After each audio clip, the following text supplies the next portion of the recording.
our first roundtable. We obviously need to, you know, perfect our skills in doing this and bite the bullet and put another URL together for people to click on. I thought we might have a captive audience, so didn't choose to do it that way. My bad. We're here to listen to what you guys are doing with your groups, successes, things that you need help with. I always learn from other groups all the time, get ideas, the whole 9 yards. As well as I'm going to show a little short PowerPoint on what APCUG can do for your groups. And then let's build on that, on what you would like, if you would like us to add any more benefits. I'm here to tell you we can't do anything about insurance. That's one of my, you know, many questions that I get, but we don't have the capability of doing that. And back in the day, we had to deal with Hartford, but I understand that Hartford is very expensive now too. So I'm going to share my screen for a quick moment.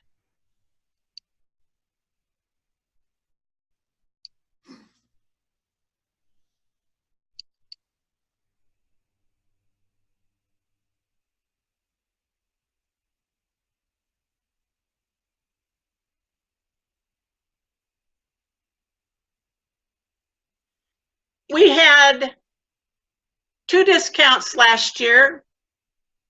We had a 50% discount for CaptureWhiz Pro. We had a File Locator Pro. User group relations, if you've forgotten, they offer you a half-price discount on 2 of their products. And Sticky Password gives members a 40% discount on their Pro password.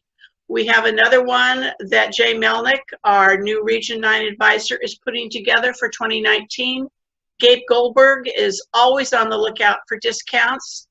If you have somebody that you deal with that would be interesting in reaching out to all of the user groups and offering a discount, please let me know. I'd appreciate it, and then I'll pass it on to the folks that actually put them together. We have push articles for your newsletter. We get absolutely fantastic articles from APCUG members, from many of the computer clubs. And I've also arranged for reprint permission by all of the rest of those people there. You just need to include the attribution like I include with the articles that I send out to the editors. And this last year, your editors received at least 148 articles that they could use in their newsletter.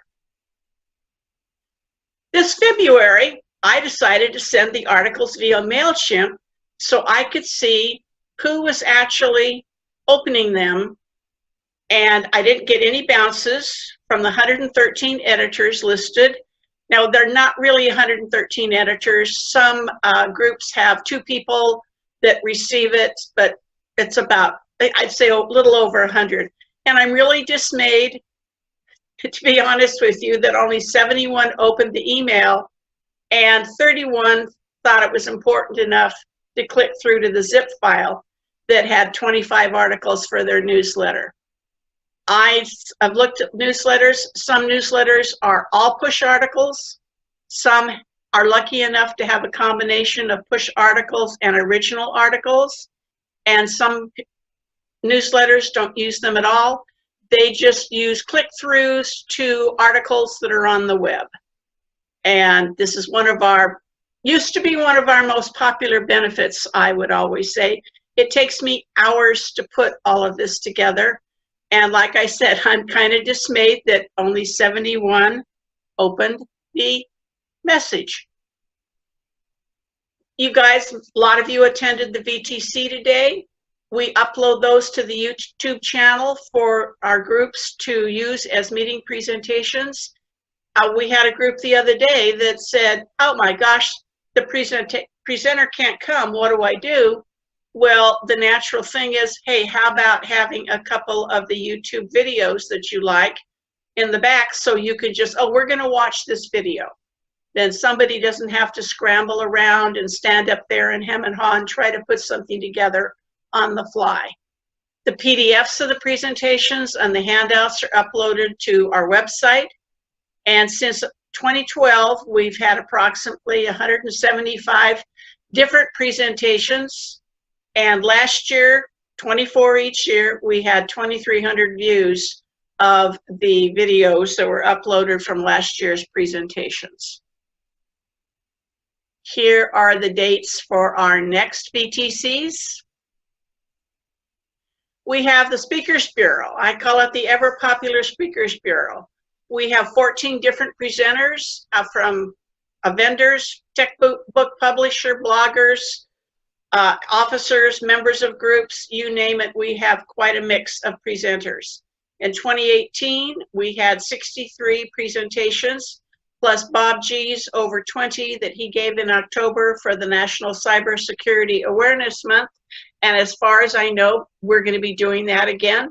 So if you'd like to have a 2019 October security presentation by Bob, he does try to get out to groups in areas where he can do a tour.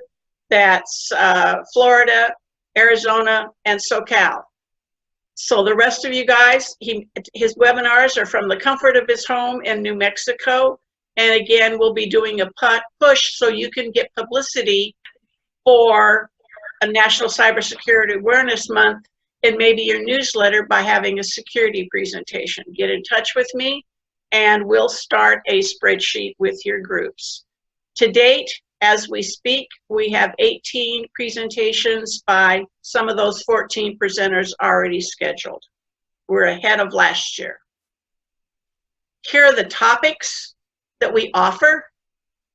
Many of the presenters give cloud computing or free software or Chromebooks. So it's just not limited to one person on a certain topic. We have several people on one topic. But I think we've got most everything for everybody. I added home automation as I was putting this together because that's Bill James. And I'm going to revise the website so to take him out of general and put him in home automation. All you need to do is go to the website, fill out this handy dandy form. It comes to me. I in turn acknowledge that I've received it. If you don't hear back from me, then it didn't get through to me. You might want to double check. And then I forward it to the presenter and you work with the presenter. I step out of the way unless for some reason the presenter can't do it. And then I usually am the one who gets in touch to tell you that. This is our website. This year, Jerry had 215 tech tips and 201 Apple tech tips from January through the end of December. Mid-year, we came up with Penguin platform all about Linux and Chromebooks, 86 different posts versus 72 different posts. I see many groups link to them on their website or have information in their newsletter about the tips that are up there. And if you guys have something that you'd like other groups to know that you're doing, I'd love to have you send it to me because we have a place on the website for member group news. And then I change the sponsor news every once in a while. And there will be information up there. Next time will be Gene Barlow's little tech newsletter that he sends out on a monthly basis. But if you have something exciting you're doing, you've just been to some kind of activity in your area, let me know and I can share it with the other groups. And it's called an idea for something other groups can do. If you want to know about directors' advisors, you want to read all about the history, frequently asked questions, that's under About. And then Member Benefits has a link through to all of the benefits that we currently offer our member groups. And we have virtual conferences there from 2012 Q1 with a different logo than we have now through, and it will be end of day, it will be updated today's. You want to look at what was going on back in the day? Scroll through and see. We have the ever popular or unpopular UGLS. That is APCUG's membership database. And we would really love it if somebody in your group would update their information every once in a while. The president or the APCUG rep are usually responsible, but they can turn that responsibility over to anybody. When you have new officers, which I know most groups are probably laughing now because we all keep doing the same thing, but you do get new officers every once in a while. We'd love to have you update your UGLS record so the right person is getting the message. You know, we're so far down on the line of, you know, oh my gosh, we just had a board election. I need to get in touch with APCUG and update our record. Not. So if you don't keep it up to date, then you guys don't know what we're doing. And also, sometimes we ask you to forward messages to your members. And we had our last in-person conference in 2016 in Las Vegas. And I stood at the podium and I asked many of the attendees, or all of the attendees that attended that, are you aware about the digital photo contest, newsletter, website, etc.? And they looked at me and said, huh? How about the virtual technology conferences? Double, huh? We can't legally, through our bylaws and articles of incorporation, get in touch with your members. We rely on you to forward the information to your members so they can participate in the benefits. I always say having a virtual technology conference for your members is their benefit for belonging to your group. So if you're not forwarding the stuff of what's going on, just the important stuff, would you please think about it and help us out here? We have ideas for revitalizing your tech club, publicity program, volunteers. If you're interested in getting a copy, get in touch with me and I'll be more than happy to send it out to you.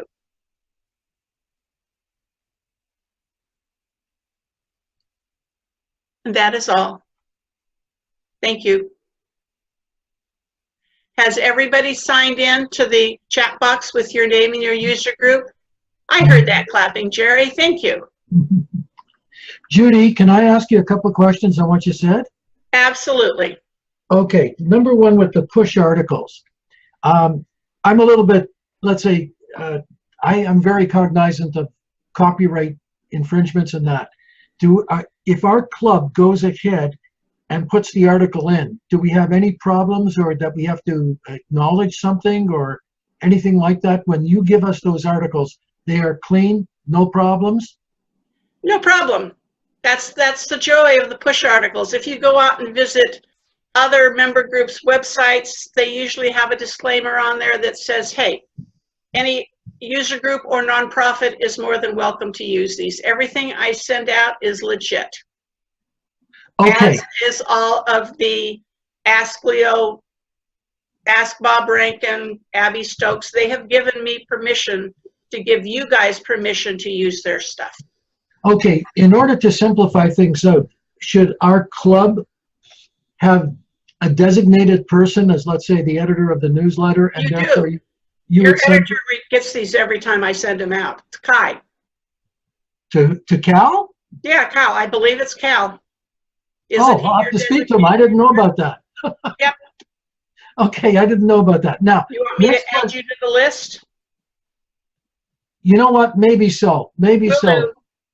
And then I can forward it to whoever is interested in, Okay. let's say, working on the newsletter. That's fine. The other thing, too, is I find that there's a fair delay, a lengthy, let's say, a delay in the quarterly presentations that we do, you know, like for the 4 times a year, to get them up to YouTube. Is there any way that it can be sped up so that we can see them sooner? Are we all volunteers doing this? Yeah, but let me just ask you this. This is the one thing I ask. I am very familiar, as you know, with the program that we're using here, as Zoom, and I know that immediately after I finish a presentation, it starts working on the recording and creating the recording. How quick would it be just to take that presentation, you know, that segment or the presentation, and just putting it up into the YouTube? or does it take Because a it long has time? to be fixed. Okay, I understand. Okay. So you have to modify it, whatever. We have 3 people who are recording it. Francis takes care of that. He spiffies everything up on his end. We were slow last time because he was completely rewiring his house. Oh, okay. You know, so then it comes to me. I have to add my stuff. I have a life. I've spent hours working on the virtual technology conference in the first place. My goal is to get them out in a couple, 3 weeks. But again, we're all volunteers working with blah, blah, blah. Okay, no problem. I was just wanting to know the timeline. And so, okay, so you're saying about 3 weeks. Okay. Yeah, just Thank you. for testing purposes, I don't know if you can hear me, Lloyd. Yes. I put them up in somewhat a little rougher form than No. Judy's very clean one up in my own channel. Nope. What's wrong with that? That's the only way I can see how it No, looks. it's okay for you, but the official ones are on the APCUG's YouTube channel. Okay. Yeah, I'll It's got talk all the to. bells and whistles on them. Yeah, I'll talk with the lawyer offline on that one. Once I get out the noise, I remove the noise. The official slides at the start and the back I don't have. Then Judy provides them. So that takes another couple of weeks normally. I generally have it out at about the 2 to 3 week level without the official slides at the start and the front. So Well, it's on my own site. I'll send it to you. Okay. Well, thank you I very gotta much. have it that way for testing, or else I don't know how the levels turn out and everything. You're welcome to them. Well, thank you very much. Okay. Thank you very That's much. all. Okay. Jerry, would you like to talk about your mini presentations that you're offering in the Speakers Bureau?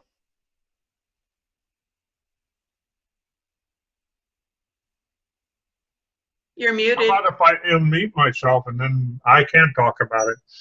I started about 3-4 months ago with my own user group, the Lake Sumter Computer Society, and then some other user groups close by, and I'm giving what I call mini presentations. I have a list of 12 presentations, 11 or 12 presentations that I have prepared, and most of them are 15 minutes long. So what I offer is, for an hour meeting, 3 different presentations on 3 different subjects. And the results of that is user groups are getting more people to come in because it's not just one subject. Oh, I'm not interested in that. Secondly, it helps people to understand how they can get started on something that is not completely covered. You know, this is what you need to do. And this is what you saw in my presentation today. I'm going to tell you about this subject matter. You need to go into it and go through it and figure out all of the different pieces. And it's easier on me. I like it. So there's an option for the Speakers Bureau. You can have, from Jerry, 1 60-minute presentation. And if you'd like the mini presentations, he sends you a list and you choose what you think your group would be interested in having him give a presentation on. So that's something new that we're offering. Yeah, Judy, what I saw just recently with 2 different groups that have emailed me is they have passed my 11 subjects around to the rest of the officers in their group and let them say, hey, I like number 1, 3, and 5, and this one over here, he likes number 3, 7, and 10, or whatever, and then put it together and say, this is what most people want. And that's cool. That gets people involved in your membership board of what's being given. That's an outstanding thing, because you know, if you were to read the list, they probably would all sit on their hands because nobody answers this when we stand in front of the group and ask any questions. Excellent, excellent idea to get members involved in the presentation process. We're up for grabs for talking. Unmute yourself and share. Hi, Alan Goldberg. I want to say hi to you. I've missed coming down to see you guys. let's get together and figure out a schedule. Okay, Alan? Okay, Jerry. Yeah. I do have something I'd like to talk about, and we're the Platina Computer Club in Boynton Beach, Florida. We currently have 351 members registered for this year, but a lot of these folks are getting up into their 80s and have mobility issues getting to our live meetings on Thursday night. And David Williams is actually going to be our presenter this coming Thursday, and I'm in Washington, D.C. I arrived this afternoon because my daughter is not feeling well, but I have my iPad with me, so I'm able to attend. But my concern is this something that we can do where someone can be our presenter and we can show him on our big screen in our performance center, and other homebound members can at least watch? Yes, Judy. Two people will answer that question. Okay. Yes, all you need to do is buy one piece of Zoom. It's up to 100 attendees. Several groups already do this. If you want a reference of a group to talk to, I can put you in touch with Paul Howard from PADACES, or PADAX, however they pronounce it, Potomac Group in Virginia. They've been doing it for quite a while, and that's how Bob G gives his presentations, is he has a track that Avast owns. In your case, your club would have it. And you do what I did today. David and John put the URLs together. You would do that. You would create an invitation. I've presented to your group, and I've sent you an invitation. You clicked on the URL, and I have, and boom. What you do is you send that your URL out to all of your homebound people. They click on it, and they're doing exactly what we're doing today for the VTC. Over to Bob. The license I have allows up, so one of them will be at the club with at least 9 other connections that can be passed along to those that are at home. And one of them can any number of people watching. So, Bob, you're breaking up. the 100 You're breaking up. Your connection is great. on there. Yeah. Hey, Bob. Wi-Fi. Bob, are you on Wi-Fi? Getting me at all? You're very slow and missing words. Yeah, it's your connections. Yeah, I'd like to, add too, if a group, since Free John's talking here, can't afford the yearly membership, which when you break it down by 12 months, and you want to make use of it for board meetings too, you can do the trick where you just use the free account that you can go for approximately 40 minutes, you take a break, and then you do a second 40 minutes. So you can do it without buying it. But the cost factor for a whole year, if you make use of it, is not bad at all. And you can also pay as you go. What is the annual cost? Say again? What is the annual cost? I don't know, because we got in at the very beginning. Check out zoom.us. Okay. And they have a nice pricing schedule there. Okay. But like I say, several groups were already doing this. Judy Ron Brown posted that he has a comment. So, Bron, go ahead. Speak up. Oh, can you hear me? Yep. Okay, great. I talked to Judy about this before, but I recently, I'm in Arizona, and we have an organization called EVAC, which is the East Valley Association of Computer Clubs, and we meet once a month. And last month I did a presentation on how to effectively make programs for your club. And this was a popular one, and we had 30 members, 30 people come to the talk. And one of the things I had them all do is I gave them a piece of paper, and I said, I want you to write down one topic that would be a good presentation for your club. Now you've got to remember, these 30 people there are all they're all people, you know, they're officers of clubs. There should be techie people. They're people that have some good ideas. Well, I took these 30 sheets of paper and we looked at them, and there were no good ideas. Trust me, they were all lousy, really, really bad ideas for presentations to clubs. Now, so if we have people running clubs and they don't even know what would make a good presentation, it's very difficult. Now, one of the things I said to Judy is that one of the places I get great ideas is, you know, Chris and Jim Gould from Geeks on Tour. They have a whole series of videos, and they have really great ideas and programs that run for about 45 minutes, which is exactly what clubs needed. And I talked to Chris and Jim about this, and they're excited about it as well. Why can't APCUG develop a relationship with them and get a discount on their annual membership, so we could use those presentations for within APCUG? I think that would be a really good idea, and I know they do too. We're going to chat when they're back from New Zealand. Mm-hmm.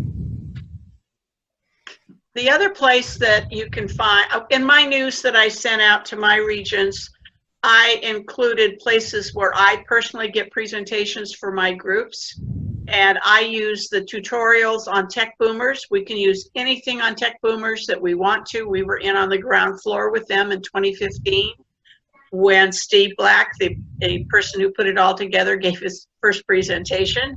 I don't think he'd ever given one before. And this year, one of his cohorts in crime did the presentation, and in 1 week, I knew of 3 groups that showed the video, and one of them had the gal do it live. So Tech Boomers has tutorials. I didn't know about Pinterest or Groupon. My members wanted to know about Uber, and I went to their tutorials and easily put everything together with screenshots. I do the same thing with How To Geek. How To Geek has current up-to-date stuff all the time, and they have screenshots with everything, as does MakeUseOf.com.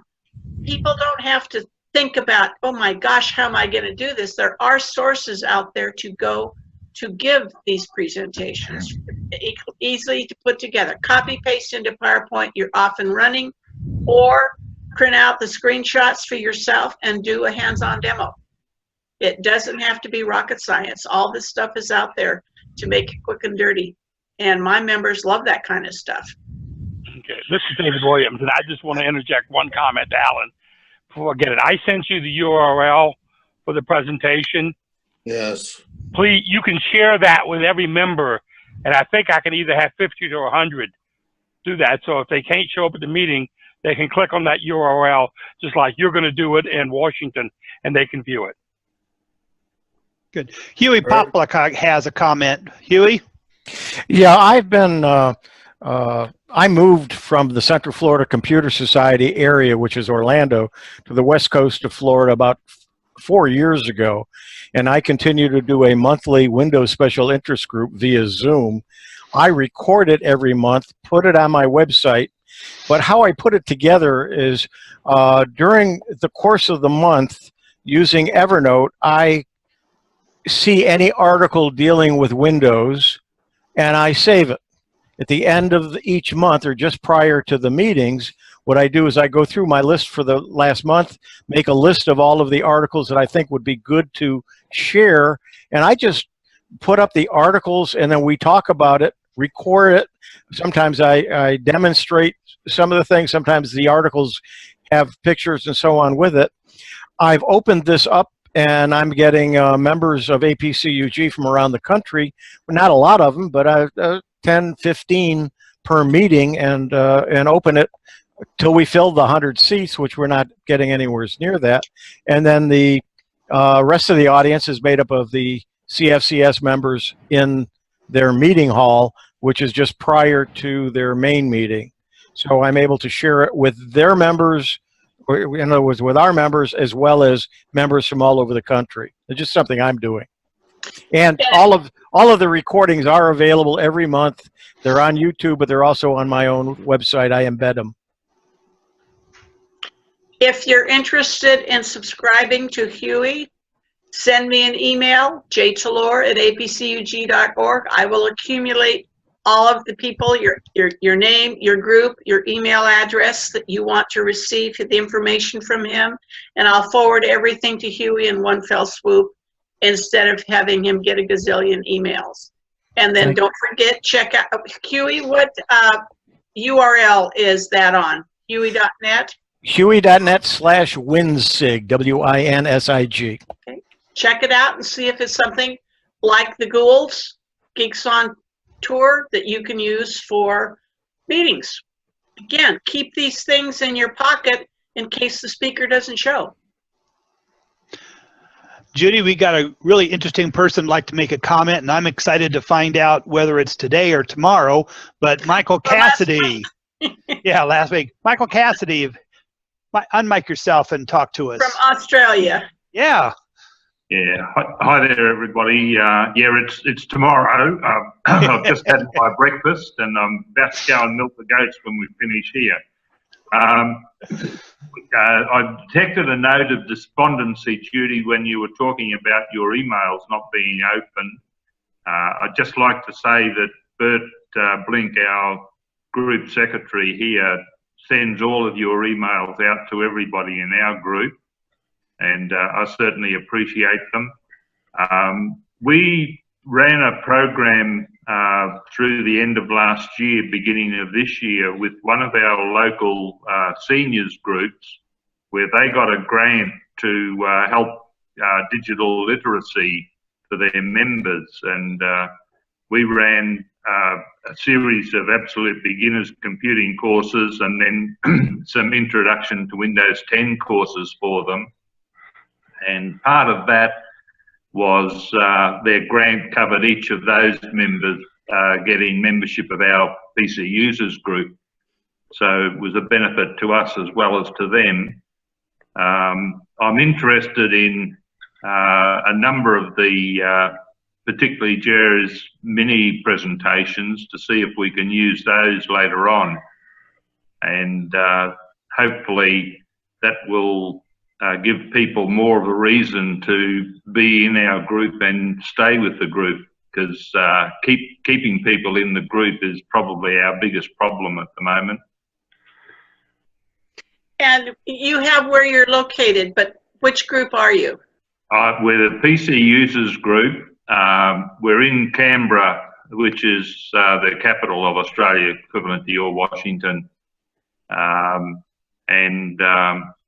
We cover the area around, and some of our members, of course, have moved interstate over the years. So we actually have members spread all over Australia now. But we you know, try and give them whatever services we can.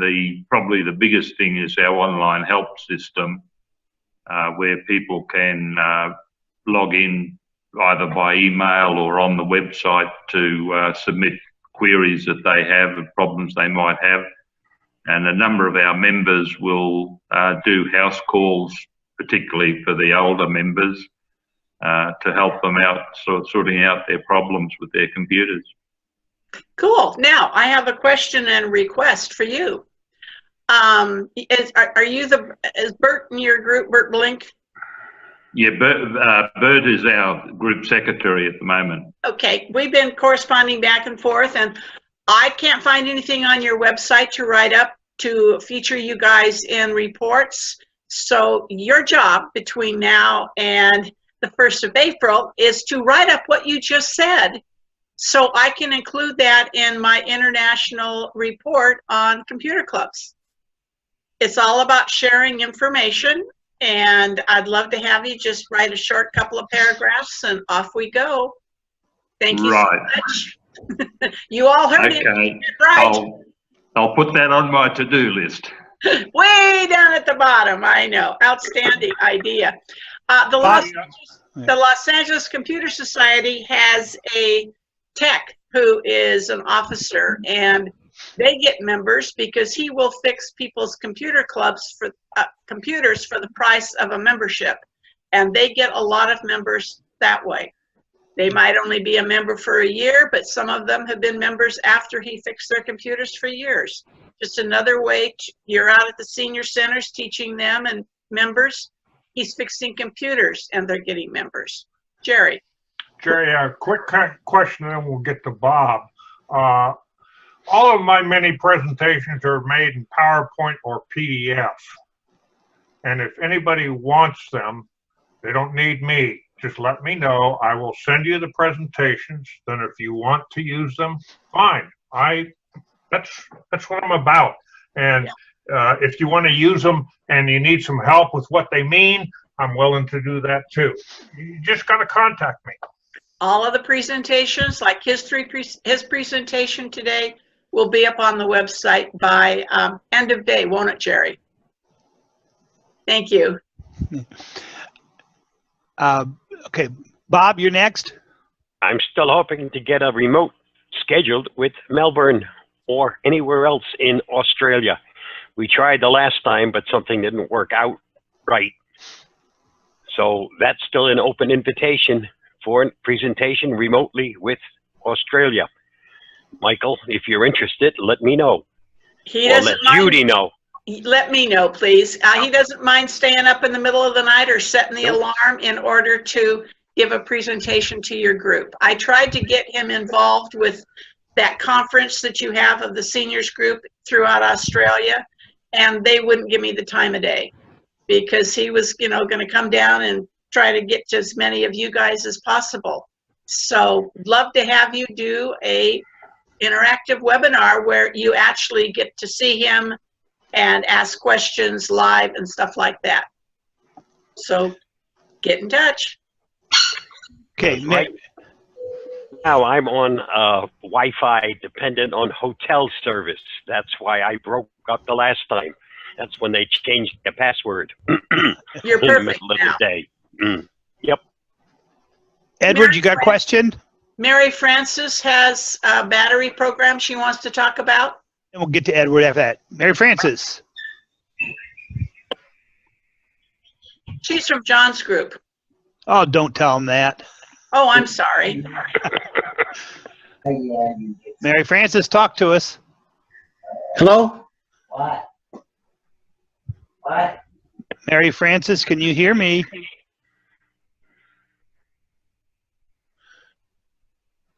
She doesn't have the mic or the microphone set to be the default.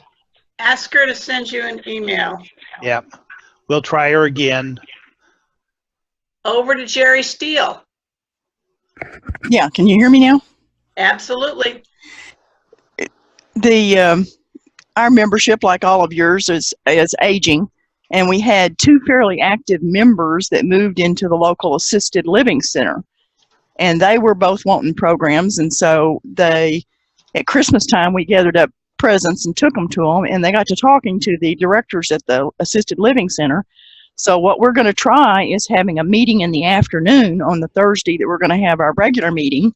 And some of the people that don't work, like I still work, I can't do it, but other people have volunteered. And so we're going to have a second meeting in the afternoon for them to run and meet with the people that are in the assisted living center.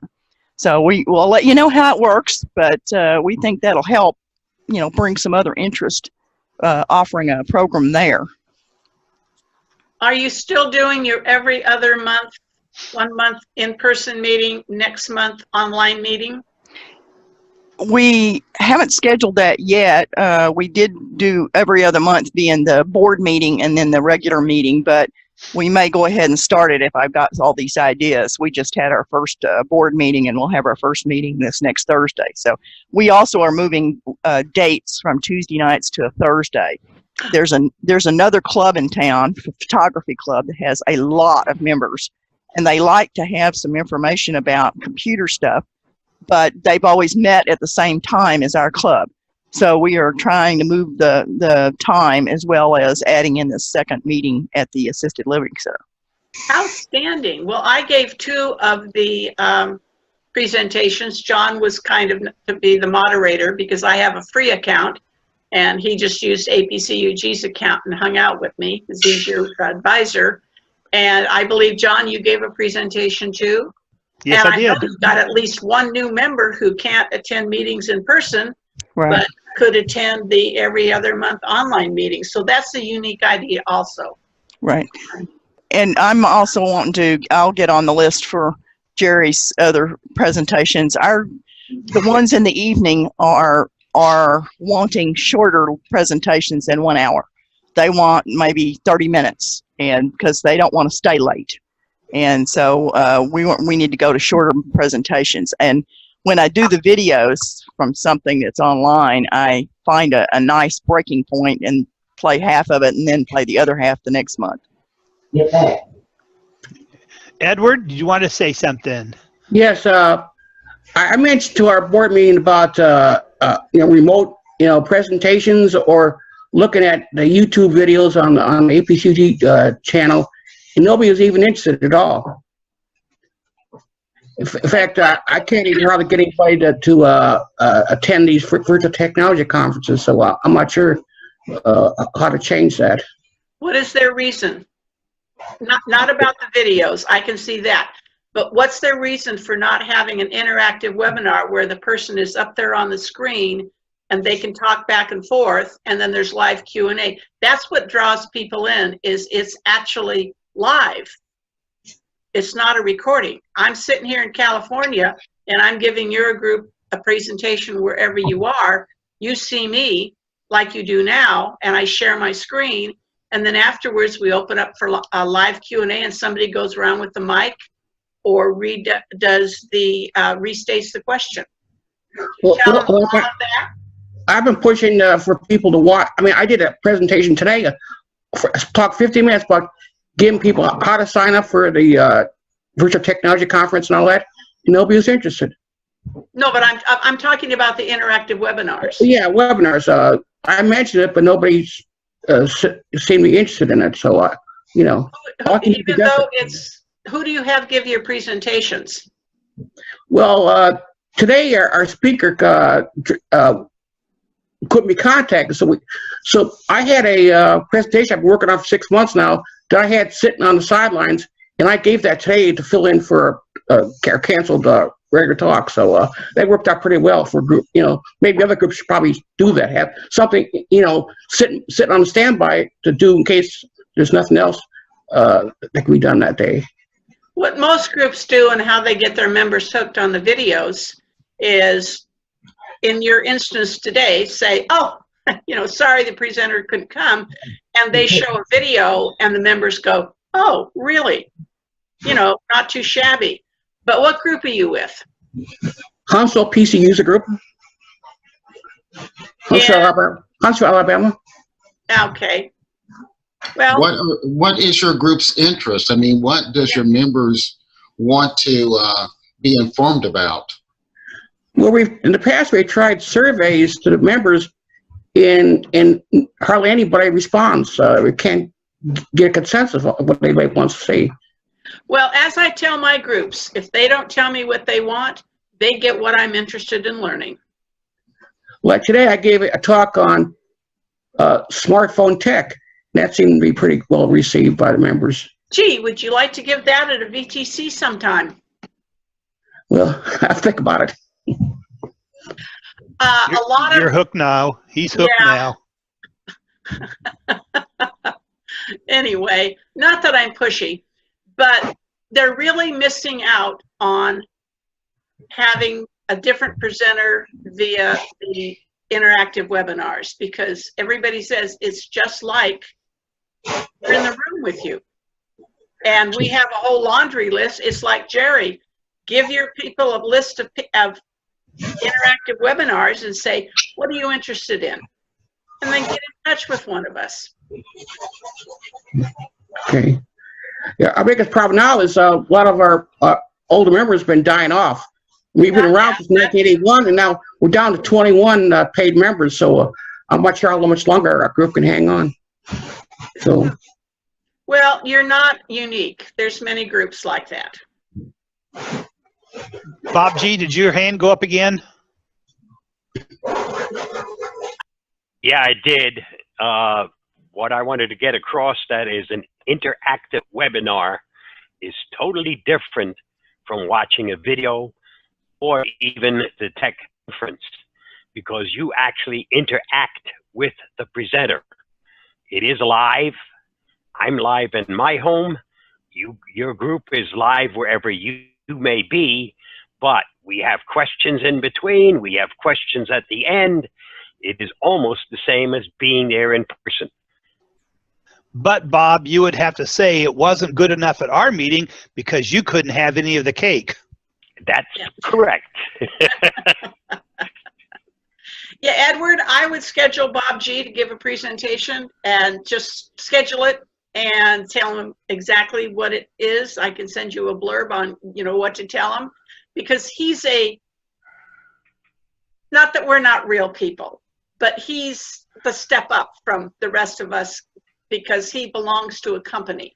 And his security presentations are absolutely fantastic. It's got humor, you learn a lot, it's got more humor, and he's sitting in New Mexico in Albuquerque and loving giving the presentation, and he's not paid to do this. He's a volunteer, so to speak, just like the rest of us are, except he represents Avast, but it's not all about Avast, it's about security. And I give security presentations. I've taught the class, doggone it, every time he gives a presentation, I learn something new. See, in my group, I wouldn't give him a choice. We just have one. But I'm a mom. Instead of making Huey go and talk or turn on his mic, he said that, Edward, you might just try getting Jerry to come in and do 15-minute, one of his short presentations to get them used to a live presentation.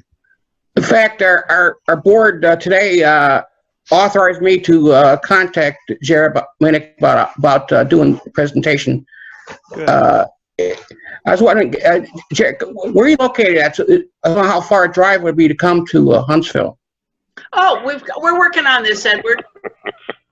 Jerry and I have already talked about it. Do you really want him to come? Yes. He'll be there. The only thing I couldn't get. I showed the board that lists of the topics there, and nobody can decide on a topic. They said I can decide, or he can decide, whatever. Is Rod Riggs in your group? He used to live in Huntsville, but when he retired, he moved close to his family in over by Atlanta. But even after he moved to Atlanta, he was doing a newsletter for a while. But his health is pretty poor now, so he can't. Okay, for a short time, he was one of my advisors, and if he was one of your members, I would tell him to get his act together and start using the benefits. Do you guys have a good internet access? Well, we meet at the senior center in Huntsville, and how good, well, it seemed to be okay most of the time. So Jerry's going to come and talk to you about using Hotspot for a presentation. You can tell Jerry and I have already talked about this. Okay. All righty. Questions, comments? Come on, you guys.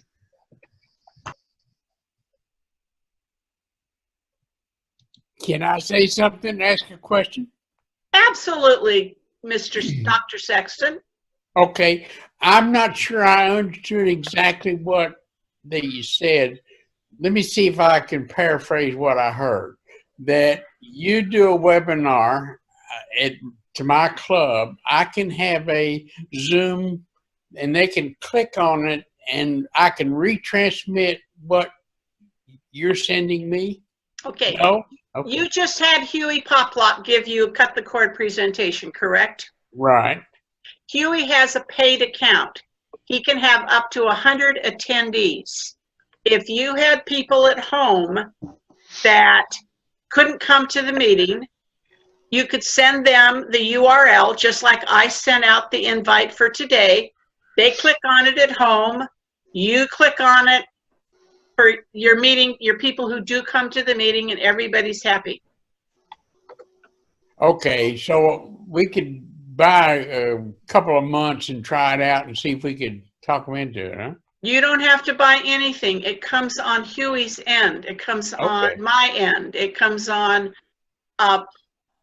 anybody who has a paid account. Gotcha. It comes from us, not you. You don't have to put out a dime, although I know you've got money in your treasury. You can. If I wanted to give you a presentation, I could do it using Zoom and do just what Judy said, and it wouldn't cost you or your membership or anybody else a dime. Okay, I'm the cheap one. I only have a free account, but I can use APCUG's account instead of, may I say, that 3.5-hour drive it took me to get to your group last year. Okay, all right. It's an hour away. May I make a comment? Absolutely. Going back to where they were talking about surveys, typically surveys are a dismal failure in all accounts. And it seems to be that it is due to the fact that the members themselves really don't know what they want. In our group in Sarasota, typically it's 75 years plus. They are either beginners or intermediate, and therefore really they're very much like when you go to school, you sit in a class and you really don't know what you want to know. They're going to teach you. So they rely heavily on the people from the various groups to provide the presentations. And also from this meeting today online, I'm going to highly recommend to our board that we reduce the time of the presentations. You're right, an hour is very long. Thank you. That's all I got. Richard Jackson, after you, has a comment. Hello, can you hear me? Yes. Yes. Yeah, a couple of things. Before I get to my main comment, I'm going to say something about surveys. We pass out an evaluation form. How was the presentation? Which we then enter into a spreadsheet. And on there, there's a place where they can actually put what they the ideas they have for future presentations. And so that's a way that we get ideas from our members. They're filling out the evaluation, 1, 2, 3, or 4 or 5 stars in a few different areas, and then there's a place for this additional comment, and that works. Also, we are trying to expand our membership. We are down to just a couple under 50 right now, and we're doing a couple of things, and I'm looking for ideas, and also maybe you can tell us if you've used these ideas and how they work. There's a local community college that's having a volunteer and resource fair, and we have participated in that once before, and we're doing it now coming up this week. Also, we have just started a meetup site. It's tied into meetup.com. Have any of you tried that, and has it worked? I'll listen for comments now. Over to Bill James on Meetup. Richard, we've used it with mixed results, but the main point about Meetup, it does get your name out into the community. People do see it, and we have had some traffic as a result of that. But don't expect to have just your doors knocked down with visitors. One thing is that most computer clubs don't really follow the same format as a true meetup. I think the participants, the members of meetups expect an informal group where they can come in and just chit chat and share ideas. So when they come, they're a little bit startled by what they're confronted with. So you have to recognize that and explain to them. But like I said, the positive point of being a member of Meetup is getting your name and locale into the community. And it does cost. The Under the Computer Hood user group world's best name. And San Diego has gotten a few members via Meetup. The Los Angeles Computer Society meets, about a couple of miles north of LAX, and they have had several visitors, and again, a couple of people join. So if you've got money in your treasury, you don't have to subscribe for a year. I don't know if you can do it month by month, or I think it's 6 months at a minimum. 6 months. Give it a try and see if it works for you. We tried it once before. It didn't really work. But then again, I think we didn't do it right. So we have a new president now, and he wants to give it a shot, and so we're doing it. You might want to take a look. What group are you with, Richard? Southeastern Michigan Computer Organization. SEMCO. Okay. Yes, SEMCO. I will send you some, I consider good meetup pages. It's the same thing that Gabe Goldberg and I crap about all the time, your websites. Who do you put them together for? Gabe and I visit a lot of websites. I, at least twice a year, visit every single APCUG member website. And it dismays me that it's not set for visitors. There's nothing on there that goes, hey, I'm in town. I'd really like to attend a presentation here. You need to look at your website from the view of a visitor, not as a member. You have to do that with your Meetup account too, because you need to make it look exciting and make people want to attend. And with some of the websites we have there, I can understand why their membership is going south, because nobody in their right mind would want to attend a meeting because it just doesn't have any up-to-date or pertinent information on like the topics that you're giving. I'm seeing somebody likes Raspberry Pi and Linux. You need to sell yourself, and so many of us are just tech people, and that might not be the way our brains go. So I'm going to send you the URLs of a few of them that are really good. There are some really good meetup sites out there. Thank you very much. I really appreciate that. I want to address surveys. If you have a survey for your group, please send it to me. This is all about sharing. I can put them up on the website as a Word doc under the Roundtable part of apcug2.org winner VTC. The same thing with the person who had the survey after the presentation. If you will share it with me, I'll put it up there again. We don't need to reinvent the wheel. I have the survey that the PC group in Connecticut put together because I'm on their email list. I love to be on groups' email list and find out what's going on in your groups. And this is how I found out they had a survey. And it's quite comprehensive. But again, we don't need to reinvent the wheel. If we share all this kind of stuff, then it cuts down the time and energy that we put together. And you might take something from this survey and something from that survey. You might think this one's too long or whatever, but the ideas are there for you if you share it. And if you send it to me, I love to share. If we can, Mary Frances may have tried to get another microphone. So Mary Frances, if you want to try to turn your mic on, we'll give you another chance.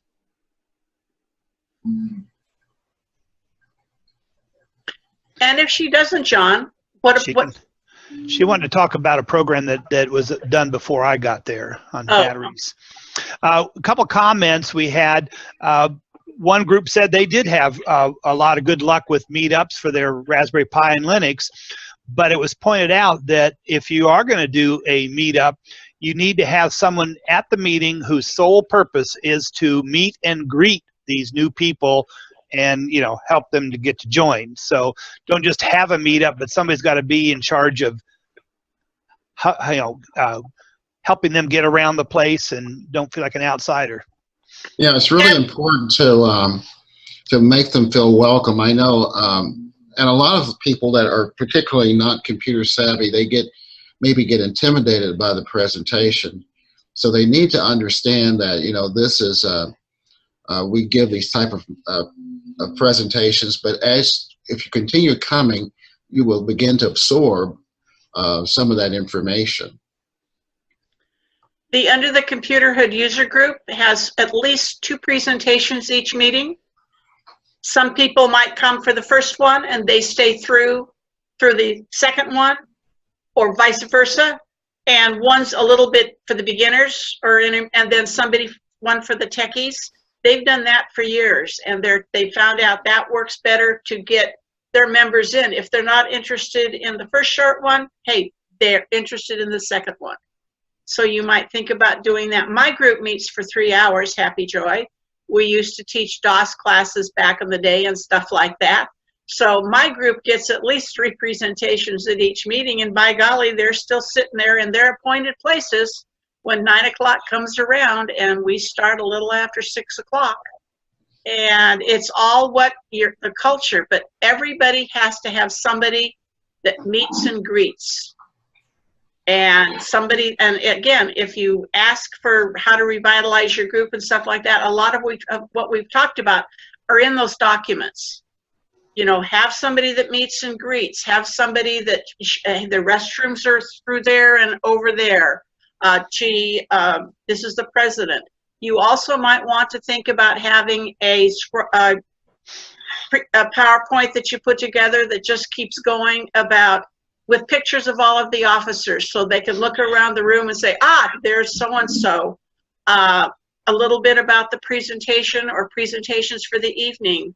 A short list of what you've talked about in the past. If there's one of the lucky people who know what your presentations are coming up, add that. Add a few tech cartoons, how to geek tech cartoons you can use till the cows come home. And if you have SIG groups, talk about and just have it rolling as people are getting settled. And it reminds your members what you offer, but it's also informative for your guests. They can see what you've done, what's coming up, what's going on, etc.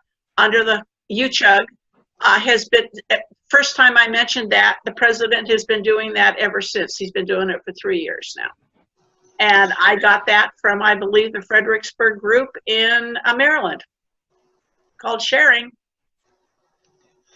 Judy Lloyd's got the specs on the Zoom prices if you'd like to hear those. Thank you. Okay, I've unmuted myself, so I guess you can hear me.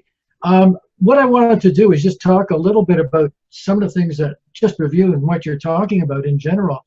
About clubs. Some people, and let me just say this, I belong to 2 computer clubs.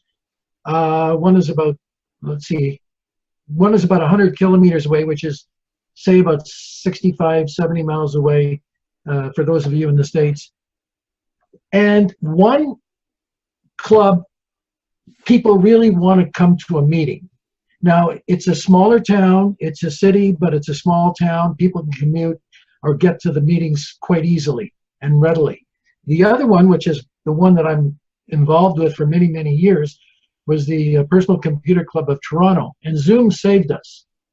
And I want to just say a couple of things about Zoom before we get involved with it. Some of you may or may not be familiar, but Zoom is so flexible, it just beats anything that I've ever come across before. I started testing it with a friend of mine, and everything it could do for a very reasonable price, if you wanted to even pay the price, is actually mind-boggling in what you can do. Now, some of you are very reluctant. For example, you say you want a presenter. Do you know that we've had Bob, who's still here, I think. Bob's done presentations, and he's located somewhere deep down in the United States, and he's presenting to us from wherever he might be in our group, and we're flipping from left to the right all over the place. Believe it or not, although we don't have a large community or group, we wind up having a 4-hour session once a month, and usually it even goes longer. People just get so carried away. They can talk to each other because Zoom gives you all of this capability. It's not just a person talking and doing a presentation, but the beauty of Zoom, which we can do, and I don't think some people really are aware of all of the capabilities, is that we can share files. We can do almost anything between the whole group if we want to. if I say, geez, I came across this great app and here's the link, bing, it's there. You can download it right there on the fly if you want to. But let me just show you now. I'm going to share my screen, and I'll just go over a couple of things with you with the pricing of Zoom. It's not as, whoops, yeah. Okay, let me just do this. Okay. Oh. Can you see my screen right now? Yes. Okay, so here we are with the Zoom website. And if you take a look here, you got the free, and this is what some of the people were talking about, where you get 40 minutes on a group meeting, and all you have to do is cut off and just start a new meeting. So you can have for free 40. I myself personally carry this out for business reasons for $14.99 a month, $15 a month. And for that, you get just about everything you'd need. But one of the beauties of this is that if I come across,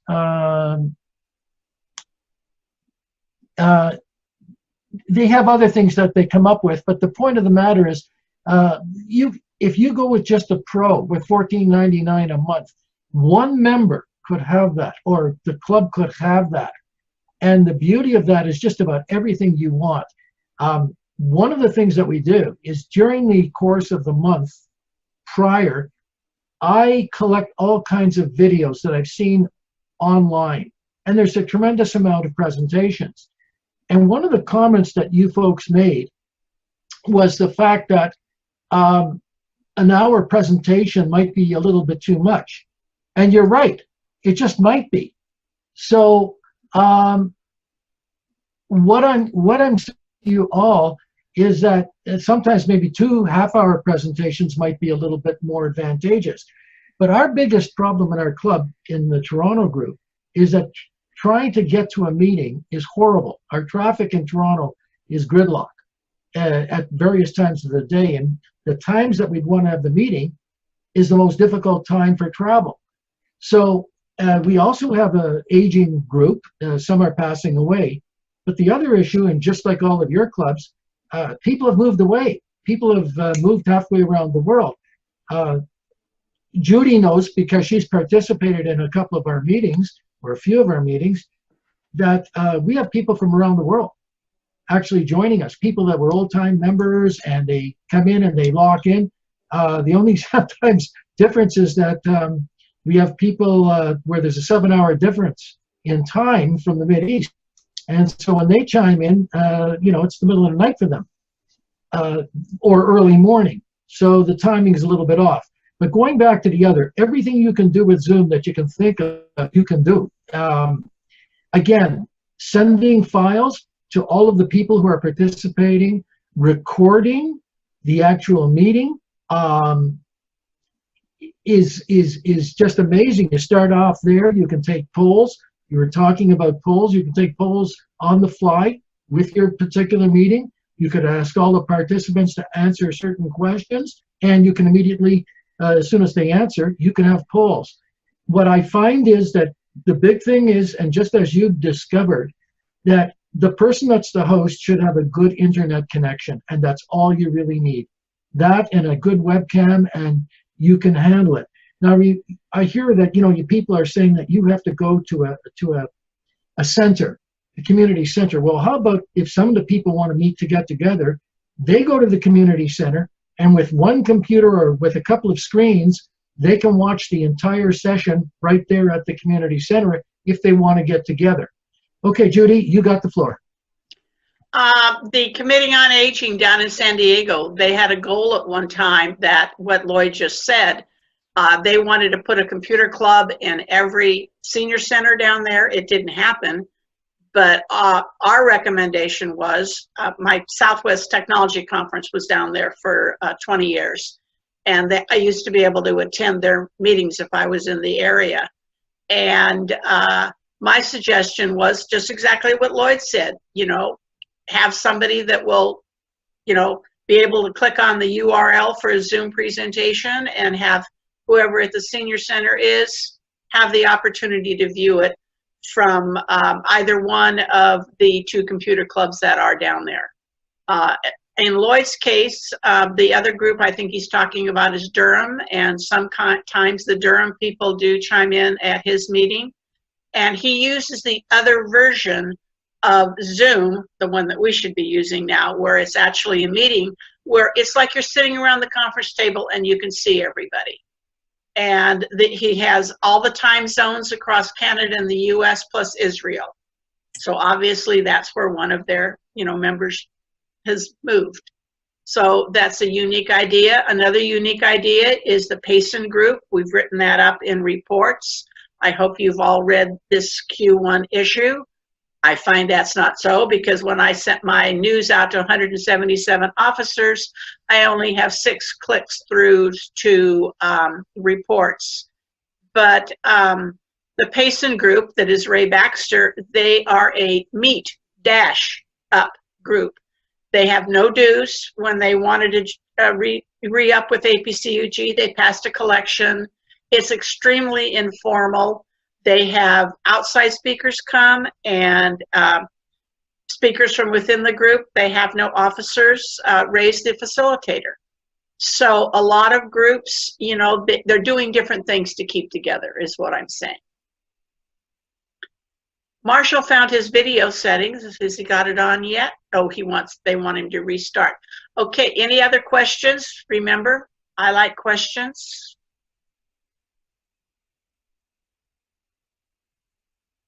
And, okay, I'll bring this up. If you would like to give a presentation at a virtual technology conference, to be honest with you, I get turned down more than I get, oh, gee, that sounds neat, I'll do it. From people who give presentations to their groups all the time. They are, quote, afraid of presenting with nobody there.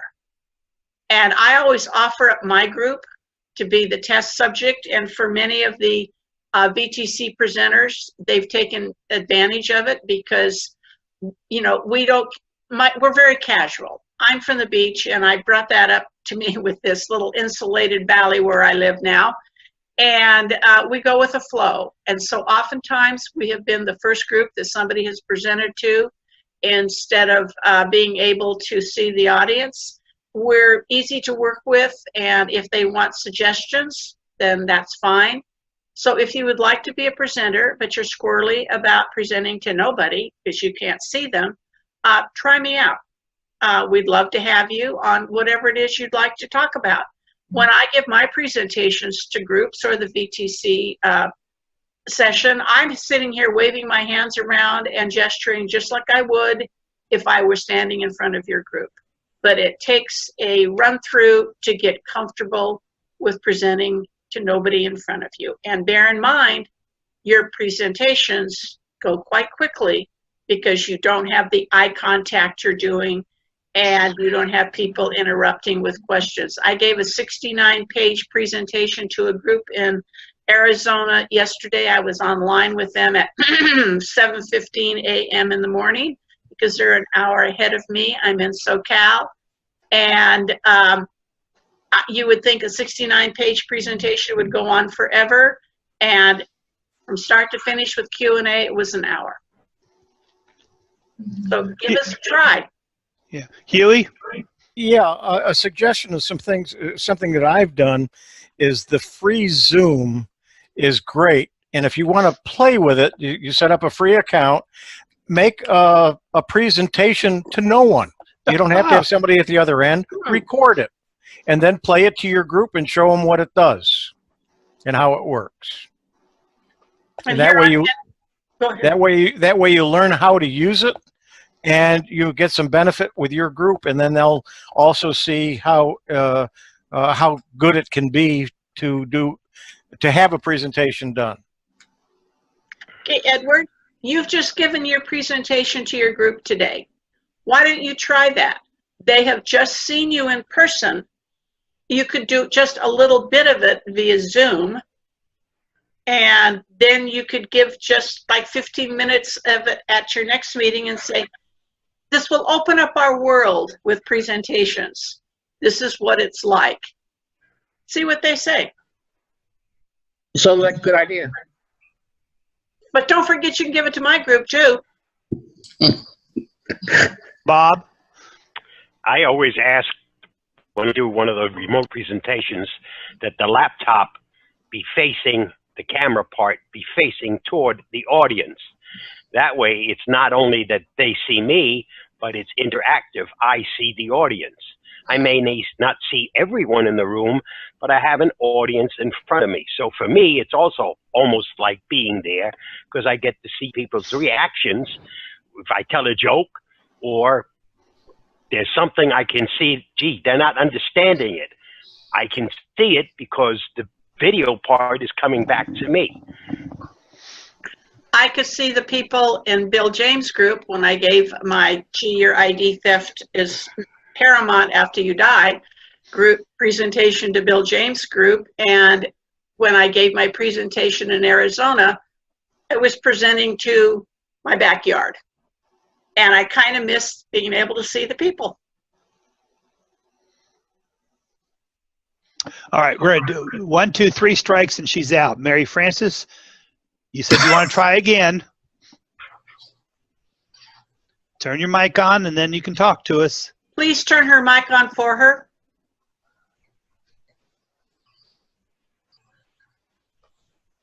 I'm looking for her.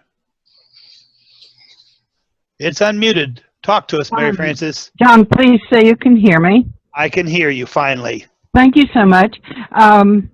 Suggestions for programs or things of interest to members at our club, Licking County Computer Society, Ohio. Many years ago, I told them that I wanted to have a program about batteries, and they moaned and they said, "Oh, who wants to hear about batteries?" Yet I pursued and had the man to come who owned the place that ran Batteries R Us, and it was one of the more useful things we have ever done. We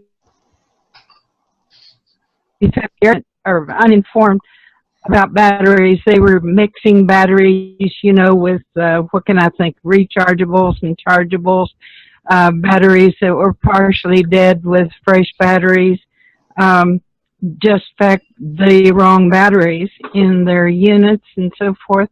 When he left, everybody was cheerful, bright, informed, and they asked questions about who would show them how to insert batteries in certain, and he encouraged them to come to the shop and tell his people.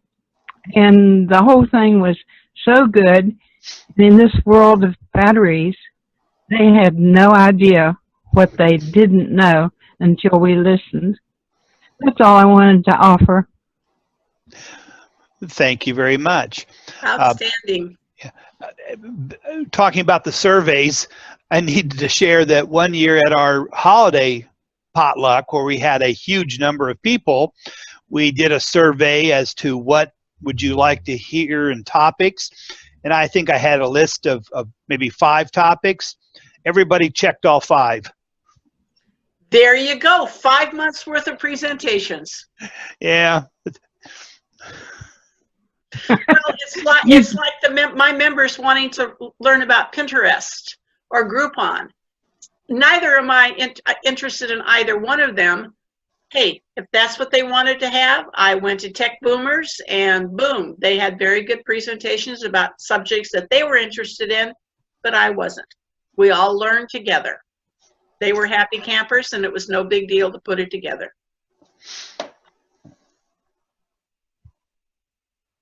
Questions, comments? Judy, I want to make a paid announcement, unpaid.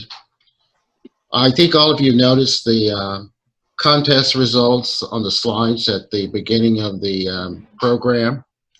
I'd like to encourage everyone to talk up our contest. We have the digital photo contest, we have the website contest, and the newsletter contest. Of course, the one that would be most interest to your members will be the digital photo contest. And talk it up among your members and encourage them to submit entries. We hope to have some information out regarding the contest quickly. I think we want to start getting our entries in September, but it's not too late to be talking to your members. They'll be out during the summer taking photos, so this is an opportunity for them to get a head start on that. So please encourage your folks to participate. Thank you. And it's amazing to me the number of groups that have digital photo SIGs. We got no photos from any of the participants of the SIG. The Green Valley group in Arizona, their digital photo SIG leader, she always came to Southwest, and each one of her members always submitted 4 photos in each, one for each category.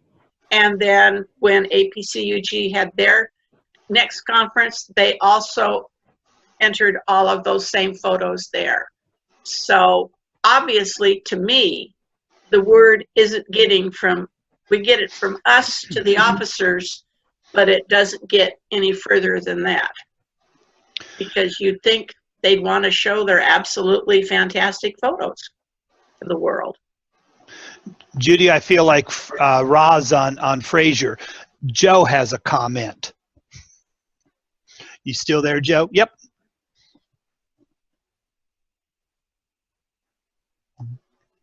Joe? You had your hand up and you got your mic on.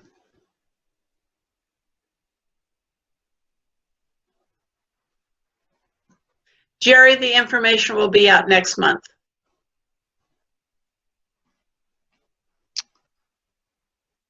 Well, I can't tell if Joe can hear me, but his hand was up, so I'm going to lower his hand, and if he raises it again, I know he's still there.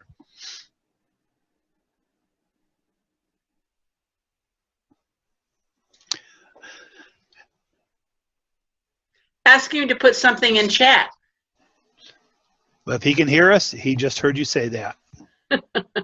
Okay. I do want to make a comment. The time, just not saying of the time, but just the fact that this is such and such time here at the East Coast, and we still have 48 people, supposedly still with us listening, not all of them sharing, but this has been the biggest group, and I found out too that we can have that many panelists at one time. I didn't think we could. Is Richard Durand among us? He should have been. I marked him in. Richard, if you're still here, I'd like you to speak about your group and using the Speakers Bureau webinars, if you happen to still be hanging out with us. Who's that now? This is Richard. Speak up louder, please. I don't have a mic. Can you hear me? Absolutely. Oh, he's got a fancy name. That's why I couldn't figure out who he was. I put a comment in the chat about how we use the Speakers Bureau. And so thank you for calling on me. We can hear you. Yeah. Okay, good. Anyway,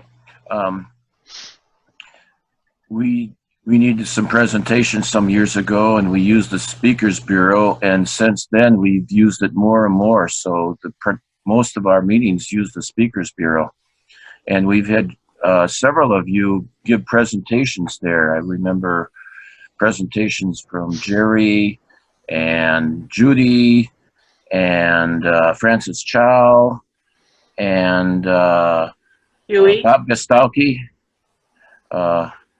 So it's been very successful for us. And I get reports when I give a presentation. They have 2 visitors and they both joined. That's what we're looking for. They were possibly interested in the topic, or they just stumbled into the meeting and thought, hey, this is cool. This is the kind of information I get. I think I'll join. So they've had at least 2 members join at one presentation that I did, and I believe at another presentation they had at least 1 member join. So that's what we're looking for. Always remember. Again, your members get tired of having the same people give presentations all the time by in-house people. And quality programming is one of the keys to a successful membership. Well, this has really improved since we have this Speakers Bureau. And Quality, I mean. we all use Zoom. Can you hear me? Yes. I can hear you, Jerry. Okay. Another thing that I've done that's helped out the Lake Sumter Computer Society and other groups around here is that we had some business cards printed up all about Lake Sumter Computer Society. And I took them down to the local libraries and said, when people come in and ask, where can I get this kind of help? Give them a card.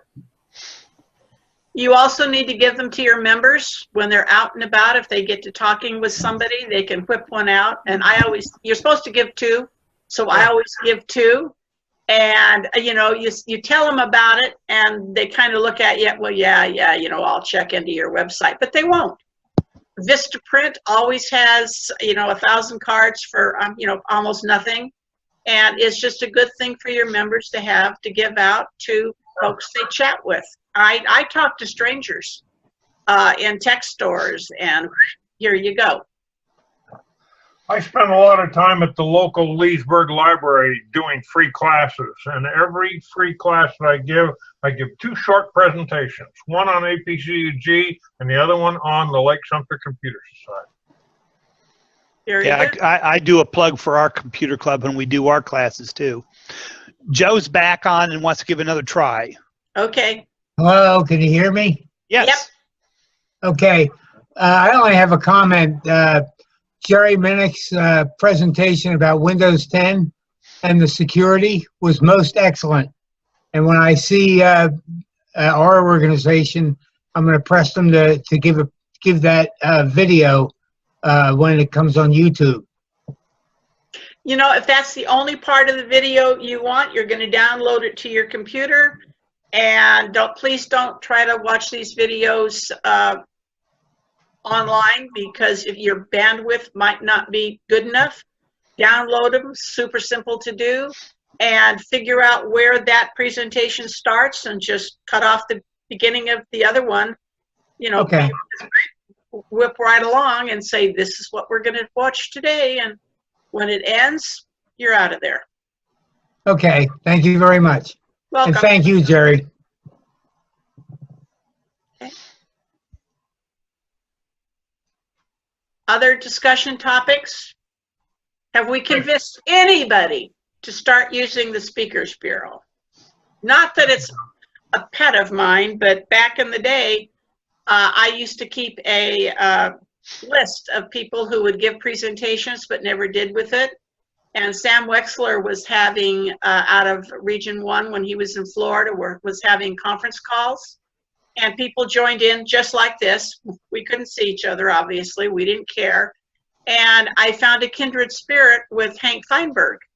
And he said, hey, he said, I've got some, you know, presentations that I'd be more than happy to give.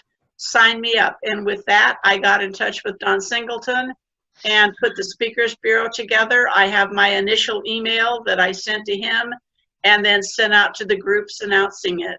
So it's been around quite a long time. Not really a long time, for several years, and it just gets better all the time. And we do keep up to date with current technology. Dottie, turn your mic on and talk to us. Hi, can you hear me? Can hear you. Yes, I'm from Victoria. I'm the president of the Victoria Computer Club, and we use the Speakers Bureau. We've had Ron Brown present to us when he lived in Comox. He came down with his wife and some people he winters with in Mesa. And then we've also done a live one with Bob.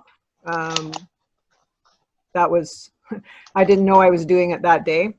But I'm not sure the format of everyone's computer clubs. We do a number of things. We have Monday Basics every Monday, so we have 2 hours every Monday morning, where I've got a rotation of 5 to 6 teachers, and they teach whichever topics they want to teach. On Tuesday, Friday, and Saturday, we have what we call drop-in times, where people can bring their laptop, computer, smartphone, Androids, and Apple equipment for help. and one-on-one. We also have a threefold brochure that we drop off at all the libraries in Victoria. And we also send the PDF to the main library so that the library does their own teaching on computers, but they only do a one-on-one one time. So what they do is they give the person either the brochure or email them the PDF. We also have speakers come in once a month and at the fourth Tuesday of the month and speak on different topics. This month we're having the Better Business Bureau come in. But we have used the Speakers Bureau for when we can't find a speaker. We also have on every Thursday of the month, we have the genealogy group, the Apple group, the Android group, and the camera group. So we're pretty busy. We have 170 members. What we do is we offer 1 month free, and we register them like they're joining, and then they decide they come into the classes. We're in a Silver Threads senior center, so they have to pay their drop-in fee if they're coming to classes. If they come to the drop-ins on Tuesday, Friday, Saturday, they don't have to pay anything. So, yeah. And if you go to their website, you will find the presentations that their members have given.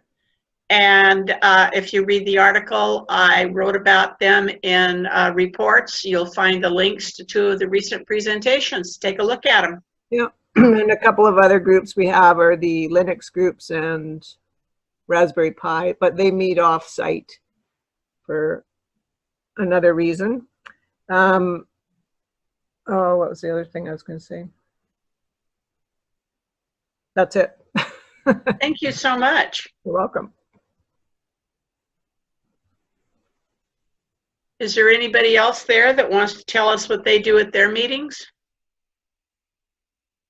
We're all unique.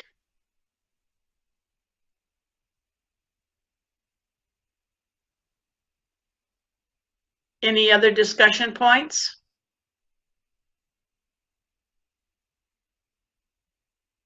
Bob, John, Jerry, David. I was going to say, people. Jerry? I got a comment that some people really liked this format, and that we might try to do it on a regular basis. Okay, since I'm the one that puts the VTCs together, how often would you want to do this? We have 4 a year. We certainly wouldn't want to do it every quarter. But to be honest with you, I couldn't get anybody to fill this slot. I ask all the time, and you know, Bill gives a gazillion presentations, Jerry does, Francis does. David's working on a new one as we speak, David Williams. And like I said, I get turned down more than I get positive responses. And I thought, hey, let's have a roundtable and see how it works.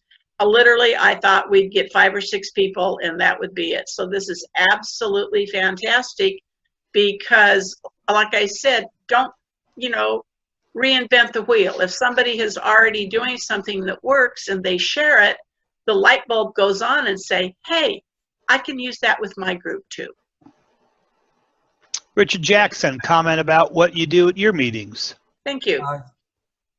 Yeah, I'm not sure that this would be especially inspiring, but what we do at our meetings is we come in, we have about 15 minutes of general announcements done by our president, and then we have our presentation could be done by someone in our group, usually our SIG chairman, which is our SIG computing chairman, and he, but usually outside speakers, so sometimes someone from the Speakers Bureau, and then that runs for about an hour, and then we used to have a refreshment period that lasted about half an hour, We don't anymore because we can't have it at the place we're meeting at now.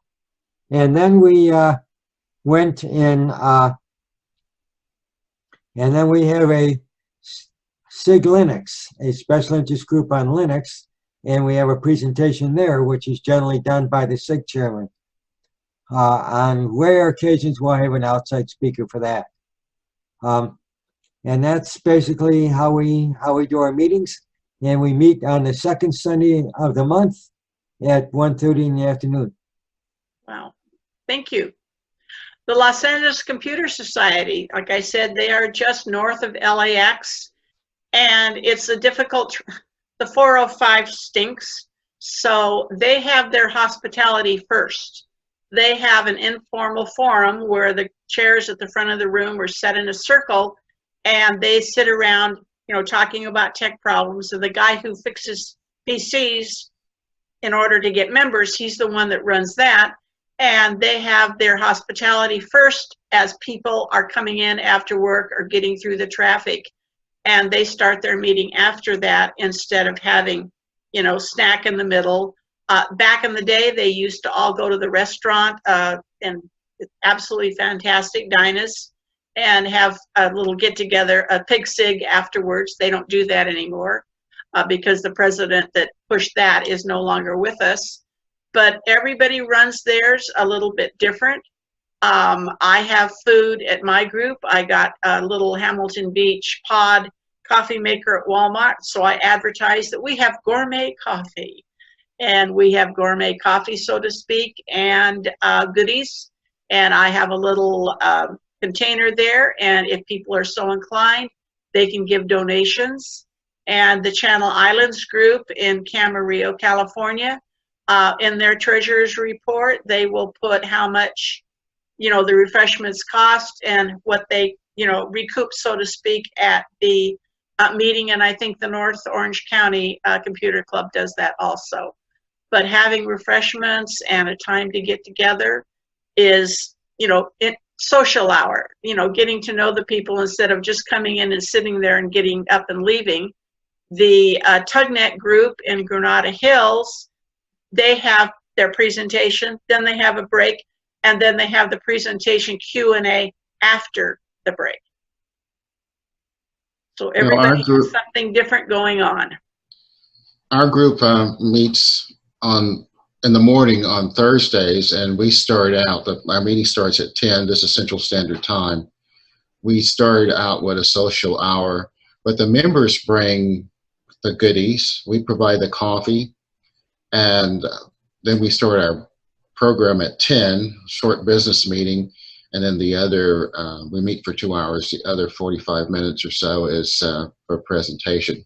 We take a break in the middle where they can stretch and have more refreshments, and then we close out at 12. But we have a dedicated building, so our SIGs meets in other times during the week, and that works out really well for us. LACS, Los Angeles Computer Society, also have people who volunteer to bring refreshments. 1 or 2 people at each group. They have the most interesting refreshments that somebody will bring chips and dip. Somebody will bring, you know, it's not all sweet stuff. And they publicize that in the newsletter. And I'm hoping if you have a newsletter, you are thanking the people who bring the, the refreshments. If the club's not paying for it and it's coming out of their pocket, they're volunteers and they need recognition. Marshall, could you talk about what you do at your Sarasota meetings? Because you have unique things going on at your meetings too.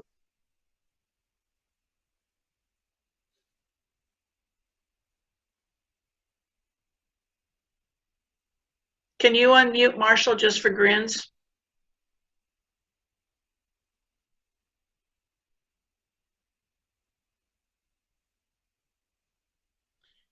If not Marshall, Huey, could you talk about what the Sarasota group does since you're a member there also?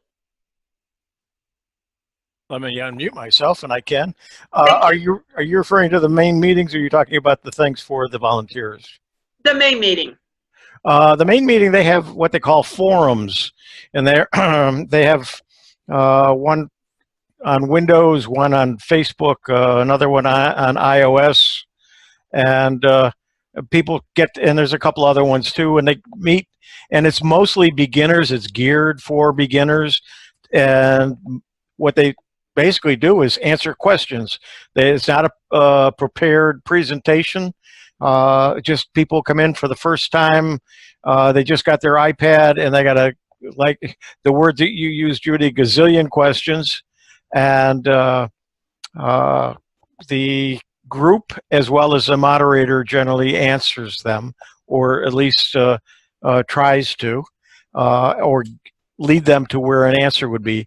Then right after that is a presentation, and that's it. It's a 2-hour meeting. It used to be 3, but because where they're meeting in a school and they have to pay for the time, they cut it back. And also in the main meeting room during the forums, they have a just general a computer set up, and people ask questions, and 1 or 2 of the members answers the questions by demonstrating and showing as best they can. Also at every meeting, the president thanks all of the people who volunteered. In fact, this last meeting, she put a list up of all of the people who were involved in either checking them in, putting the equipment out, and so on. Had a list of all of the people to thank, and I thought that was very, very nicely done. Marshall, are you with us? Yep. Also, Okay. what we do at the general meeting is we have a help desk, and anybody can come in with any question. They frequently will bring in the hardware issues and bring in the hardware with it. We're able to solve a lot of problems. Once again, that's where I've come to the determination of the level of education, computer education that these people have. He would pretty well summed it up. Otherwise, Marshall, I'd like you to talk about your Circle of Learning meeting that you have every December. actually, that's very clever. That was started about, I want to say 5 years ago. We set out, last year we set out 16 tables. Each one had a different subject. We were very strong in inviting people that were not members. And we spent 20 minutes, basically, they spent groups of up to 12 or 16 people per table, up to 20 minutes in a light presentation of what that person did, a specialty, and it works out very well. We rotate the people through. Like I said, every 20 minutes, they also have part of that where we furnish heavy snacks and refreshments on that one meeting. So it's been a very popular event every year. I have included that in reports a couple of times, and other groups have picked up on it. Whether you have 2, 3, 4 different tables with information, it's what it is this Jerry's mini presentations. Yes. People circulate around the room, and other people have open house if they have a meeting room where they can have open house, and they picked up on having the same type of presentation. Instead of somebody standing up there giving a presentation, everybody who comes to the open house chooses a table, and then they move them around. So if you can have an open house, that might be an idea for you to pursue, depending upon how many tables you've got, people that will volunteer to sit there and talk to folks. Mary Frances wants to know, Marshall, some of the topics, your table topics might be. Oh, didn't know there was going to be a quiz. Well, you know, virtually every aspect of computing, we talk about online experiences, we talk about chat groups, we talk about Facebook, we talk about, we have 2 tables that are dedicated to Apple products. And again, once again, they're in mini presentation form, but it's also heavy on question and answers that we can provide to the people. So those burning questions they've always been wanting to ask, and are stimulated after they've seen a brief presentation. Yeah, last year I did one at that conference where I talked about Notepad and WordPad. Yes. Oh, so Mary Frances, my thing would be whatever you can get people that are willing to give a little talk about is what your tables are going to cover. John can talk about Linux, free software, stuff like that. I mentioned earlier about not being terribly successful with surveys, but we were successful, moderately successful, when we took mini surveys at the general meeting. Oftentimes we asked, what would you like to hear? What would you like to see? What would you like to do? Those types of questions in order to, stimulate those educators that we have. We have a terrific team of experienced people, as do most groups. And of course, we've had the pleasure of having several of the people that are here come down and either speak to us or make a presentation via remote or like a PowerPoint type thing. So very good stuff. Huey, would you talk about your Ask It basket for those people who are afraid to raise their hand and ask a question because they would perceive maybe somebody thinks they're dumb? Yeah, I stole the name from one of the APCUG conferences many years ago. In Central Florida Computer Society, what we used to do is we'd just put a bowl out and pieces of paper, and people could write down the questions at the beginning of the meeting, put them in the bowl, and then in the course of before the main speaker, sometimes it was one person, sometimes there'll be 2 or 3 people as a table, go through the questions and try to answer them. And what better place to get answers to people's questions than in a computer club meeting? If there's 2 questions, you're going to get about 17 answers in 17 different ways of doing things.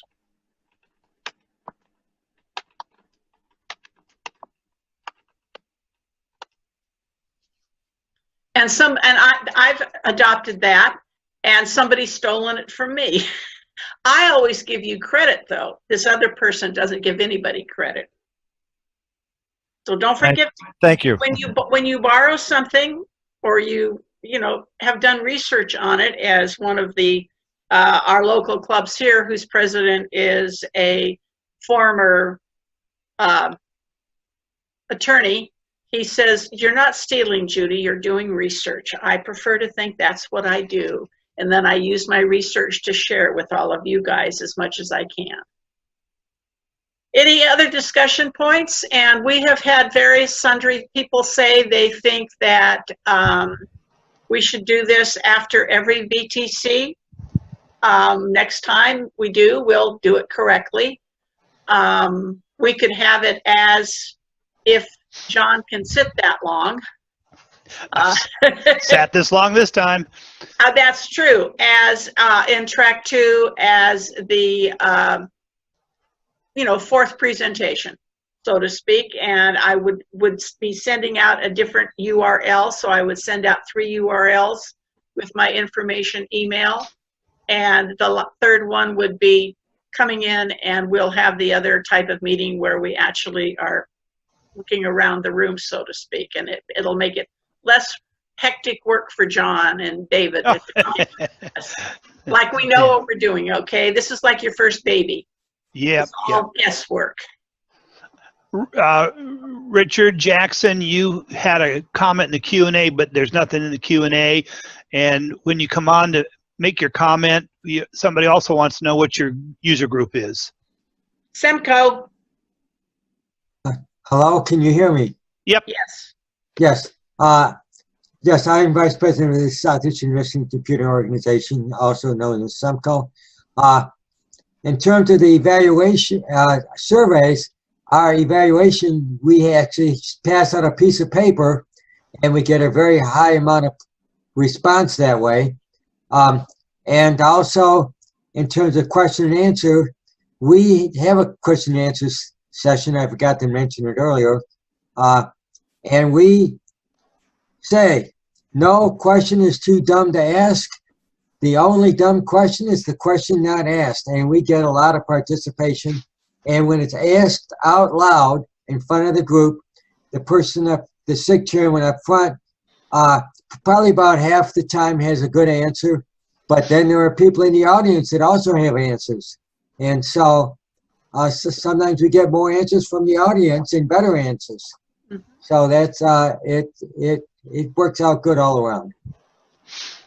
And I'm thinking, duh, for 22 years, that's what I told the students in my computer classes, because everybody almost in the class is clueless and they're afraid to let everybody else know how clueless they are. And I would tell them there are no dumb questions. They are called clarifying questions. And I'm here to remind you that Bob G. will be giving his security presentation the month of October, National Cybersecurity Awareness Month. If you would like to have him give a presentation, please get in touch with me and I will start a spreadsheet. I know he'll be giving one to my group. Yeah, he'll be giving one to my group and we'll eat cake in front of him again. But didn't somebody send the recipe to his wife? I think she did, but that's not like being there to eat with us. No, I know, but he could say, nanny, nanny, nanny, I have my own. Well, we left out the secret ingredient. Oh. It isn't the same as having Mary Frances bake it. Sorry. Yep. I'm still hoping we'll get something worked out in the summertime to cover the Midwest. Yeah, we're going to try for Ohio and maybe tuck in those 3 Pennsylvania groups he went to the last time he did a tour. So I'll pull up all that information and we'll do our thing. Will you be passing through Oklahoma? Yes, sir. Okay. But aren't we going to cover you in October? Probably. Yeah. Okay. Yes. And don't forget. Even though the nice thing with seniors is once a month there'll be fresh presentations because they will have forgotten what they saw the month before. I have done that. I have done webinars and I'll look back at my list and I'll say, you know, I gave that to you a couple of years ago. And he said, you know, no, please give it to us again. We need more reinforcement. And every time I do give a interactive webinar, I update the presentation. So I did that with my curriculum. I taught the same classes 3 times a year, and I got bored with myself. So I updated every class curriculum to make it fresh for me and with the latest and greatest stuff. So I think all of the Speakers Bureau people do that. I know David Williams is working on the social media one for Platina down in Florida, and he said, gosh, he did a lot of revisions on that. He hadn't given it for a while, and hey, as you know with technology, in the blink of an eye, something changes, and we do try to keep up to date. So, any other things? And it seems to be, again, like everybody wants to do this, so we'll try this again in May. I believe it's May 4 is the date. And I did include in the invitation, if anybody had any topics, they should get in touch with me. And of course, how many people did? 0. So we've just been flying by the seat of our pants here, and for me, that works just fine. So hopefully that works for you. What time is it in Australia on your day? Unmute. It was a 5 a.m. start for us down here. That's in Eastern Australia. If there's anybody in Western Australia, they're 3 hours behind us. Okay. And we have had, you know, people attend. Did you attend any of the presentations today or just this one? No, I went to Jera's mini presentations, and then I switched over to Track 2 for the Windows and what Microsoft's up to. Okay, very good. That guy's really knowledgeable. And again, that's a group that they switch between 2 people. And I keep saying over time, they're going to get tired of doing this. They need to reach out. Our pool of in-person presentations in Southern California is probably close to 0. You would think we would be high in technology. It was in Orange County, not LA County. And in Orange County, the tech companies have moved out of California or merged. So most of the groups have a lot of the groups have strange presentations that aren't necessarily related to, hardcore technology. The rest of us are hanging in there with that kind of presentation. But it's all different. Any other discussion you guys want to talk about? You want to share anything? Raise your hand and John will call on you. It's as easy as that. No? Are you ready for John to end the meeting then? We might say, East Coast people, are you ready to go to dinner? And don't forget, it's National Pizza Day. Sounds good. Clark Walker left. Someone left earlier because they said they were going to it. Yeah, Clark said he was sorry he had to leave, but it's, National Pizza Day. I think he said it's free, but I know a lot of the local pizza companies are having discounts. So go celebrate National Pizza Day and live it up. Yeah, and since not everybody's probably reading the chat, Judy did make a comment that just like with the other presentations today, this roundtable will go up on our video tube. So if anybody wants to watch something that long, they can. Or, fast forward works really well. I'll watch it and pick up as much as I possibly can. And don't forget, we have the information for revitalizing your user group, program information, publicity information, documents. If you want any of those, shoot me an email and they'll come into your inbox. John, thank you so much. David, thank you. Jerry, Francis, Bob, Bill, everybody who spoke, I really appreciate that. I'm just so sorry that I didn't get to see. I know what Huey looks like, but I don't know what Marshall, Richard, Point Man, or Mary Frances do. I know what Gary looks like, because did I tell you I had to drive 3.5 hours to get to his location to give a meeting that should have taken a little over an hour, but that's okay. That's going to be a running joke between Gary and me from now on. Yeah. So next time we'll do it the other way, and we'll be able to see those folks who actually want us to see what they look like. Oh, they could have done it this time. They could have done it this time. They just didn't want to turn their cameras on. Well, darn. Yep. Yeah, that's too bad, because I interact with the majority of you guys, and I love to see what you look like. So, John, thank you so much again. Please feel free to end the meeting. Don't forget, May 4th, the next VTC. We'll see you all then. Be thinking about discussion points. Yep. Have a great night. Thanks, everybody. Thanks. 1 second. I don't have to click anything. No, you're done. You're done. I was looking, okay, what have I got to do? Oh, I can see Rose. Well, remember, there were a couple of different tabs you had to go through because we had so many people. We only had 2. We had 3 we had 6 some at the top of the list. That's great. All right. Have a great week in Iowa. Stop sending that cold weather this way. Yeah, I know. The people in Arizona said yesterday they're tired of the rain. Well, they got more coming from SoCal. What can I tell you? It's not warm over here either. No, I listen. I'm wearing long underwear at home. I have no insulation in my house. We're not used to this. I'm in Arizona. Thanks. It was warmer in Florida last month. Well, of even course, though that it's always warm in Florida. All right. See you later, everybody. Okay. Bye-bye. Bye-bye.